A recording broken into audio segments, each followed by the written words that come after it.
오늘은 8번째 시간으로 회중과 함께 드리는 찬양에 대해서 살펴보도록 하겠습니다. 우리가 찬양을 할 때 대부분 자기 개인적으로 하나님 앞에서 찬양을 부르거나 악기를 연주하거나 혹은 기도로 찬양 기도를 드리곤 합니다. 그렇게 우리가 개인적으로 찬양하는 것은 하나님 앞에서 우리가 가지고 있는 우리 믿음의 고백입니다. 찬양은 우리 신앙의 고백입니다.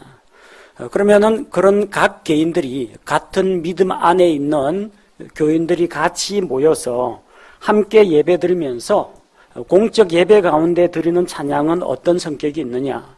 그 회중 찬양은 그 교회 공동체의 집단적인 신앙 고백이라고 할 수가 있습니다. 교회마다 회중 찬양을 보면 그 교회의 성격을 어느 정도 짐작할 수가 있습니다.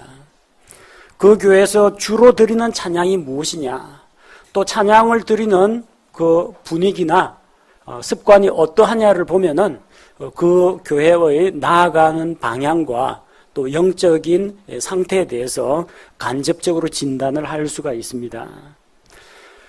우리가 부르는 찬양이 주로 어떤 찬양인지 여러분 한번 생각해 보시기 바랍니다. 예수 그리스도의 십자가 죽음, 또 조금 전에 불렀던 예수님의 부활, 하나님의 사랑, 성부, 성자, 성령, 삼위일체 하나님의 영광, 그리고 복음과 헌신에 대한 찬양이 거의 대부분을 차지합니다. 자기 감정을 노래하거나 어떤 개인적인 삶의 체험을 노래하는 것보다는 하나님께 영광 돌리고 복음의 핵심을 찬양하는 그런 내용들이 많습니다. 그게 우리 교회가 가지고 있는 일종의 정체성이라고 할 수가 있습니다. 한 개인을 보십시오. 그 사람이 혼자 있을 때 어떤 노래를 흥얼거리는가, 대중가요를 흥얼거리는가, 아니면 팝송을 즐겨 부르는가, 가곡을, 클래식 음악을 자주 듣는가, 그걸 보면 그 사람의 어떤 이미지나 정체성이 나타나는 것처럼 그 회중들이 어떤 찬양을 어떻게 부르느냐가 바로 그 교회 공동체의 모습을 잘 대변한다고 할 수가 있습니다. 우리는 이렇게 회중이 함께 찬양을 드림으로써 하나님의 임재를 경험할 수가 있습니다. 이스라엘의 찬송 가운데 거하시는 주님.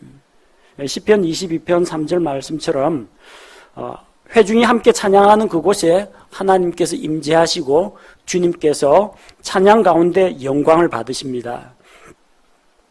또 우리가 다른 성도들과 함께 연합하여서 찬양을 드림으로써 일체감을 누릴 수가 있습니다. 내가 믿고 있는 하나님을 옆에 있는 이 형제나 이 자매가 똑같이 믿고 똑같은 노래로 찬양하는 것을 볼 때 우리가 그리스도 안에서 한 형제 자매라는 그런 확신을 가질 수가 있습니다.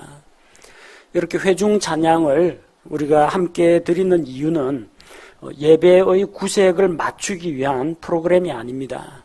처음에 기도하고 찬양하고 또 기도하고 말씀 선포하고 또 기도하고 찬양을 드리고 이게 어떤 예배 순서에 정해졌기 때문이 아니라 이 찬양 자체가 하나님께 드리는 예배가 되는 것입니다. 많은 교회에서 준비 찬양이라는 걸 합니다. 근데 우리는 10시 50분에 찬양 인도자가 나와서 찬양을 시작하죠. 그게 바로 예배 시작입니다. 우리는 그래서 준비 찬양이라는 말을 쓰지 않습니다. 근데 많은 교회에서는 예배 30분 전부터 나와가지고 앞에서 찬양 율동팀이 나와가지고 찬양을 인도하기도 하고 또 찬양을 계속 부르고 그렇게 하면서 꼭 인도자가 하는 말이 있습니다. 찬송가 몇 장 부르면서 예배 준비하겠습니다. 그리고 찬송가 몇 장 부르면서 뒤에 있는 분은 앞자리로 나와주시기 바랍니다. 자리 정돈하는데 그냥 일어서려고 하니까 뭔가 좀 허전해가지고 허전한 공백을 메우기 위해서 찬양을 부르는 경우가 있습니다. 근데 찬양은 그런 수단이 아니라 찬양 자체가 하나님께 드리는 예배라는 겁니다. 다른 교회에서는 또 헌금송이라는 게 또 따로 있더라고요. 헌금 바구니가 돌아가는데 뭔가 좀 조용하게 헌금 바구니만 돌아가니까 또 어색하지 않습니까? 그래서 앞에 누구 찬양 잘하는 사람 한 명이 나와가지고 특별 찬양 이제 독창을 하면은 그 찬양 들으면서 이제 헌금을 합니다. 그런데 우리가 하나님께 헌물을 드리는 그것도 하나님께 드리는 시간이고 우리가 찬양을 드리는 것도 드리는 시간입니다. 헌금 드리는데 분위기가 조금 싸하니까 그 공백을 메우기 위해서 뭐 피아노 반주를 넣어야 된다든지 아니면 누가 나와서 뭐 찬양 노래를 불러야 한다든지 그런 건 아닙니다. 찬양은 예배 준비를 하기 위한 혹은 어색한 공백을 메우기 위한 어떤 수단이나 프로그램 순서가 아니고 찬양 그 자체로서 하나님께 드리는 예배라는 겁니다. 우리가 개인적으로 찬양을 드리는 것처럼 회중들이 모여서 한 마음이 되어서 또 찬양을 드리는 것이 필요합니다. 구약시대의 이스라엘 백성은 성경을 찾아보면 다양한 방법으로 하나님을 찬양했습니다. 목소리 높여서 하나님께 노래를 부르기도 했고 악기를 연주하기도 했고 또 악기 이 박자에 맞춰가지고 집단적으로 함께 움직이는 집단 군무를 추기도 했습니다.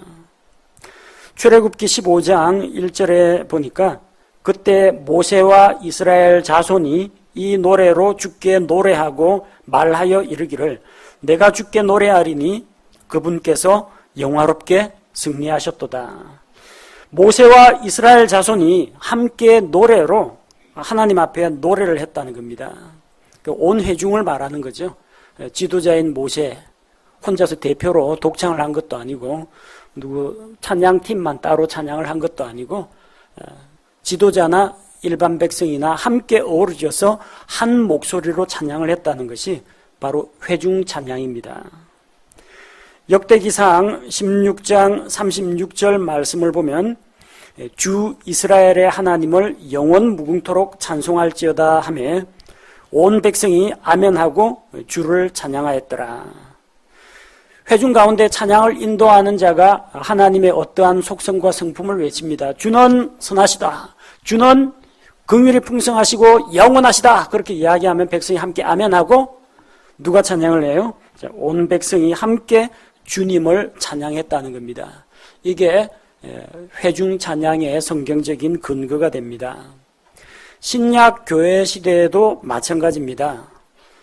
각 사람이 개인적으로 하나님께 경배를 드리기도 했지만 교회 공동체가 한 장소에 모여서 공적 예배를 드리면서 함께 하나님을 찬양했습니다. 사도행전 2장 47절을 보면 믿은 모든 사람들이 함께라는 단어가 중요합니다. 모든 사람들이 함께 하나님을 찬양하며 온 백성에게 호감을 얻으니 누가 찬양을 했느냐? 믿은 모든 사람들이 함께 모여서 하나님을 찬양했다는 겁니다. 우리 같은 믿음을 가지고 있는 형제 자매들이 정해진 날짜 시간에 한 자리에 모여서 함께 찬양을 하죠. 이게 성경적인 회중 찬양입니다. 요즘 다닐 만한 교회가 없다고 해서 교회에 안 나가고 혼자 신앙생활을 하는 사람들도 더러 있습니다. 그래서 오늘은 CTS 방송 이쪽, 오늘은 CBS 방송 이쪽 채널에서 어느 목회자가 하는 설교를 듣고 그걸로 예배를 대신하는 그런 경우가 종종 있습니다. 근데 설교 듣는 그것이 예배가 아니고요.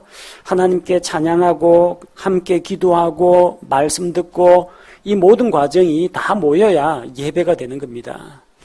단순히 유튜브 동영상 틀어놓고 설교 한 편 들었다고 해서 그게 예배가 아닙니다.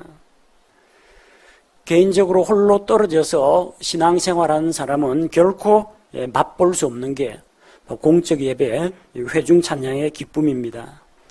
골로새서 3장 16절 말씀을 보면 그리스도의 말씀이 너희 속에 모든 지혜로 풍부히 거하게 하여 시와 찬송가와 영적 노래로 서로 가르치고 훈계하며 너희 마음속에서 은혜로 주께 노래하고.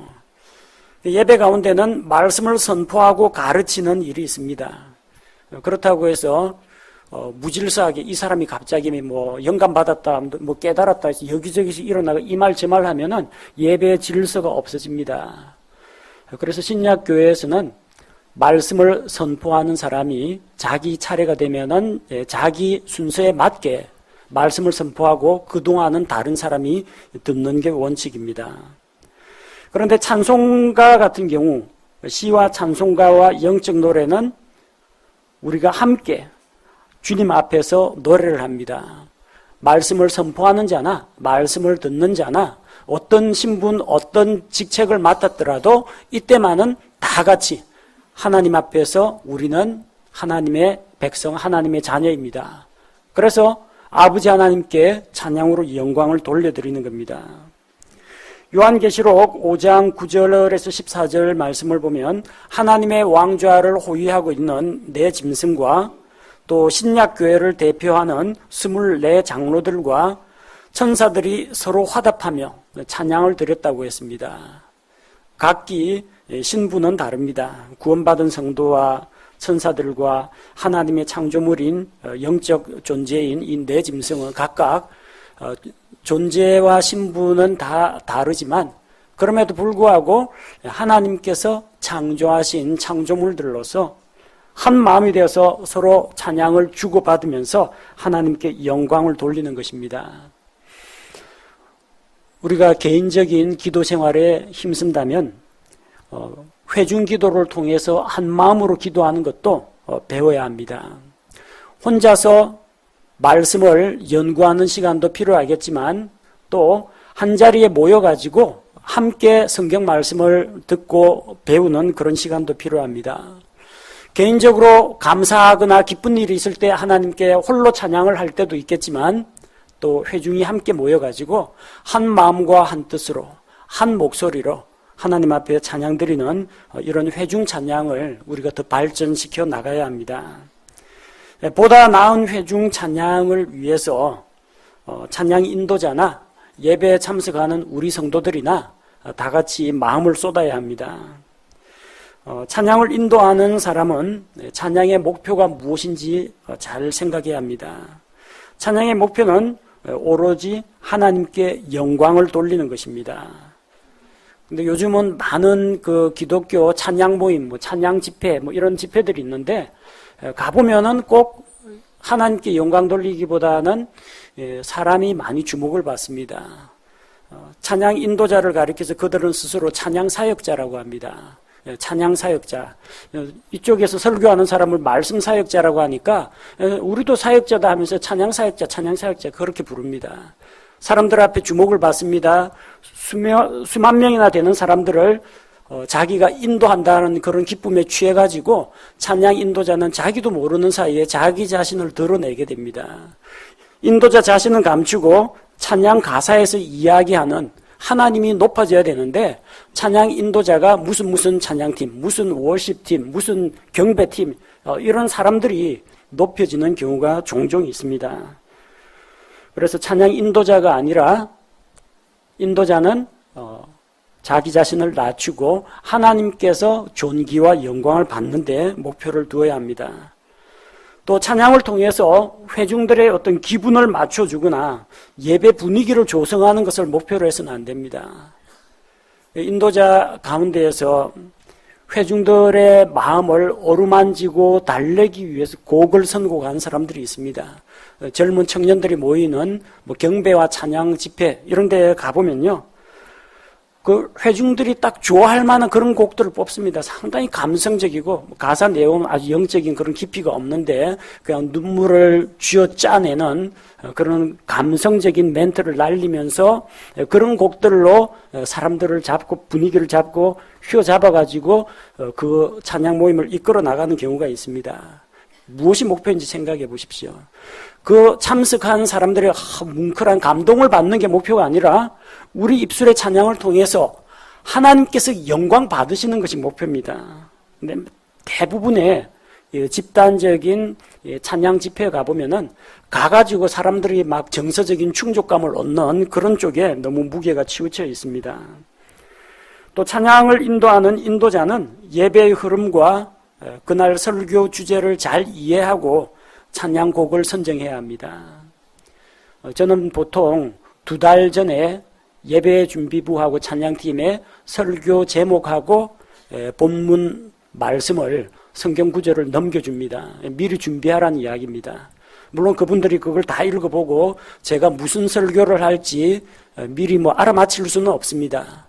하지만 본문 구절을 보면은 이번 설교 주제가 예수님의 십자가에 대한 것인지, 구원의 기쁨에 대한 것인지, 순종과 헌신에 대한 것인지 그 주제를 파악할 수가 있겠죠. 거기에 맞게 선곡을 하는 것입니다. 간혹 가다가 설교하고 이 찬양대 찬양이 좀 동떨어질 그런 때도 있습니다만 거의 대부분은 일치합니다. 그래서 그 찬양을 하나님께 찬양대가 불러서 드리고 예배 시간에 온 회중이 그 찬양으로 부를 때 하나님의 어떠하심을 우리가 생각합니다. 또 그 하나님의 어떠하심이 설교 본 말씀으로 또 선포가 되는 겁니다. 이렇게 딱 조화를 이루어야 이 예배가 하나님 앞에서 정말 한 마음으로 드리는 예배가 될 수가 있습니다. 설교자 딴 이야기하고 찬양대는 딴 노래 부르고 이러다 보면은 이게 어긋나 버립니다. 또 가능하면은 찬송가를 짓게 된 작사하게 된 배경이나 작곡하게 된 배경에 대해서도 좀 공부를 하고 또 작사자와 작곡자의 생애에 대해서도 그도 이 찬양 가사를 쓴 사람이 어떠한 아름다운 신앙의 유산을 남겼는지 어떤 선한 간증을 남겼는지 우리가 공부해 보면은 우리에게도 도움이 많이 됩니다. 그 찬송가를 보다 더 잘 이해할 수 있는 그런 기회가 되리라 생각합니다. 또 찬양을 인도할 때는 자기 감정에 도취되어 가지고 회중을 이끌지 않도록 해야 합니다. 찬양곡을 주관적으로 해석을 해서 해석이라는 말이 들어가는데요. 똑같은 음악가가 작곡한 음악도요. 어느 오케스트라가 어떤 지휘자 밑에서 연주하느냐에 따라서 분위기가 진짜 천차만별로 달라집니다. 그걸 이제 해석이라고 부릅니다. 이 지휘자가 이 명작을 어떻게 해석하고 자기 오케스트라 단원들에게 가르치고 이끌어가느냐에 따라서 곡의 분위기가 완전히 바뀝니다. 찬양을 드릴 때 찬양곡을 자기 나름대로 마음대로 해석해서는 안 됩니다. 기분 낸다고 해서 악보에 맞지 않게 막 곡을 한없이 그냥 끌어내기도 하고 갑자기 빠르게 했다 느리게 했다 사람 따라가기도 힘들게 만들어서는 곤란합니다. 또 어떤 사람은 찬양 인도하면서 자기가 도취돼 가지고 도돌이표도 없는데 달세뇨나 다카포나 돌아가라는 말도 없는데 특정 구간만 계속해서 반복합니다. 특정 구간만 찬양 집회 가면 자주 볼 수 있어요. 했던 말 또 하고 했던 말 또 하고 중언부언하는 거 있죠. 그러면 사람이 같은 말 계속 읊조리다 보면은 자기 최면에 빠집니다. 이 찬송가 가사에 빠지는 게 아니라요. 그 말이 욕설이라도 상관없고 오주 예수여 예수 내 친구 예수 구원자 뭔 단어라도 좋은데 그거를 같은 말을 계속 나무아미타비를 외우듯이 계속 반복하면요. 그러면은 자기도 모르게 이게 무아지경에 빠집니다. 그래서 무아지경에 빠진 그런 찬양 집회들이 많습니다. 마치 옛날에 엘리야와 바알의 대언자들 대결에서 나오는 것처럼 바알이여 우리에게 응답하소서 바알이여 우리에게 응답하소서 아침부터 저녁까지 해질 때까지 그런 똑같은 말을 되풀이하면서 자기 종교에 심취가 되어가지고 거기에 도취된 바알 대언자들처럼 그렇게 되어버립니다. 필요한 부분은 반복할 수가 있습니다. 그러나 그게 아직까지 주의 만찬을 하는데 사람들이 돌아오려면은 시간이 멀었는데 찬송가가 3절밖에 없어 빨리 끝났다. 어색함을 메우기 위해서 한 절만 더 부르겠습니다. 이런다든지 부를 만한 이유가 있을 때는 그렇게 부를 수도 있습니다. 근데 시간 공백을 때우기 위한 수단으로 찬양을 그렇게 집어넣는 건 곤란하다는 겁니다. 이 반복해야 할 이유가 없는데 이 곡이 좋으니까 후렴 부분만 계속해서 반복하면서 자기도 취하고 찬양에 취한 게 아니라 되풀이하는 그 반복에 취한 겁니다. 회중도 취하게 만드는 취한 찬양이 돼버리면 안 됩니다. 가능한 한 찬양은 그 찬송가를 작사하고 작곡한 사람의 심정이 돼가지고 그 사람의 입장에서 이 찬송가에 기록된 악보를 최대한 반영하고 최대한 살리는 게 필요합니다. 다만 거기에서 강조할 부분과 좀 빠르게 해야 될 부분과 느리게 해야 될 부분에 포인트를 넣어줄 수는 있습니다. 그러나 그게 자기 마음대로 늘리거나 속도를 마음대로 조절하거나 그렇게 해서 무질서한 찬양이 되어서는 회중 찬양이 아닙니다. 뭐 집에서 혼자 찬양하는 거 가지고는 뭐 누가 보는 사람도 없고 간섭할 사람도 없겠지만 회중 찬양 가운데는 그런 질서를 지키는 것이 필요합니다. 또한 우리 예배 참석자들 역시 마찬가지입니다.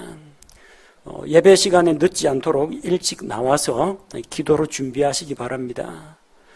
우리가 10시 50분 정도 되면은 찬양으로 바로 예배를 시작합니다.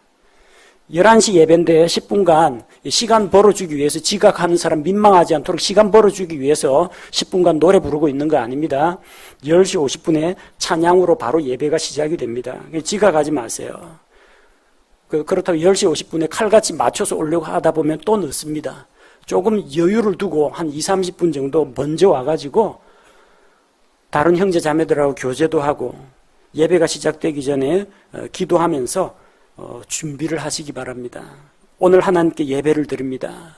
이 예배를 통해서 하나님께 영광 돌리기를 원합니다. 그런 마음으로 예배를 통해서 하나님을 섬기고 경배하는 것이 얼마나 기쁜 것인지 깨닫기 원합니다. 또 오늘 말씀을 통해서 찔림을 받고 깨달음을 얻고 변화되기를 원합니다. 이런 걸 가지고 일찍 나오셔서 먼저 기도로 준비하시기 바랍니다. 찬송가 곡 중에는 정말 참 아름다운 곡들이 많습니다. 근데 찬송가 곡조의 아름다움뿐만 아니라 우리가 관심을 가져야 할 것은 가사의 의미를 생각하시기 바랍니다. 잘 모르는 찬양은 가사 하나를 보면 하나하나를 읽고 생각하면서 찬양을 하는데 하도 많이 들어가 익숙한 찬양은 그냥 가사는 입에 익어가지고 흘러나오고 곡조만 가지고 흥얼거리는 경우가 많습니다. 근데 이 찬양은 곡조도 중요하지만 가사가 어떤 내용이냐가 중요합니다. 그 가사를 음미하면서 찬양하시기 바랍니다. 또 회중 찬양 가운데에서 중요한 것 중에 한 가지 힘과 열정을 다해서 찬양 들으시기 바랍니다. 오늘 우리 예배 시간에 보셨죠? 뒤쪽에 우리 정시온, 앞쪽에 정유미, 어린 학생들이지만 정말 있는 힘을 다해서 자기들이 할 수 있는 힘을 다해서 찬양을 그렇게 또박또박 열심히 부릅니다. 뭐 어떤 사람한테는 애들이 그냥 고함 지르고 악쓰는 것처럼 비칠 수도 있는데 누구도 그 아이들 마음속에 있는 하나님에 대한 열망에 대해서는 어떻게 비판을 할 여지가 없습니다.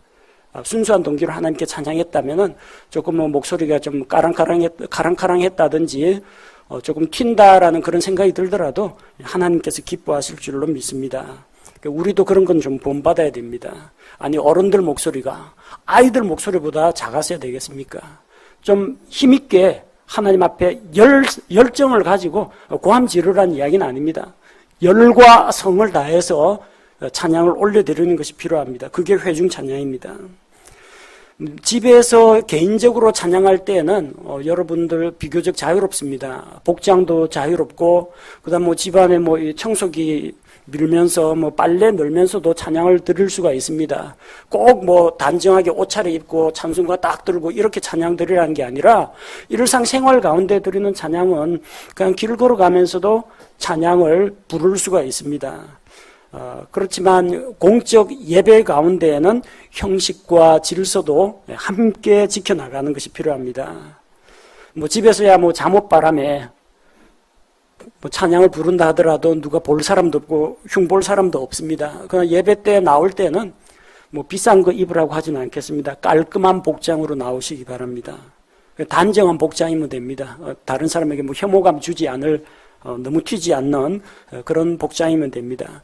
그리고 자세도 여러분이 뭐 잠자리에 누워서 흥얼거린다든지 뭐 화장실에서 찬양을 불러도 뭐라고 할 사람은 없습니다. 개인 찬양은. 그러나 회중 찬양은 무질서하면 안 됩니다. 좀 단정한 자세, 자기 자리를 지켜주시기 바랍니다. 뭐 내가 은혜 받았다 해가지고 갑자기 자리에서 벌떡 일어나가지고 찬양을 하면 주변 사람들에게 불편을 끼치게 됩니다. 홀로 나와가지고 앞에 나와가지고 혼자서 춤추겠다고 하면은 저는 우리 교회에서는 막고 싶습니다. 집에서 그 마음껏 하셔도 제가 뭐라고 안 하겠습니다. 그러나 예배 시간에는 좀 규칙과 질서를 지켜주면은 좋겠습니다. 찬양을 들을 때 마음에 좀 감동이 와가지고 좀 눈도 감고 싶다. 눈 감는 것 같고 제가 뭐 눈 감았다 떠라 뭐 그렇게 간섭하지는 않습니다. 감으실 분은 감으시고 가슴에 손 올릴 분은 올리십시오. 뭐라고 하지 않습니다. 그런데 그게 좀 도가 지나쳐가지고 다른 사람의 시선을 지나치게 끌게 된다든지 너무 튀어가지고 다른 사람이 조금 언짢은 눈길로 본다면은 그거는 조금 자제를 해주시는 것이 좋겠습니다.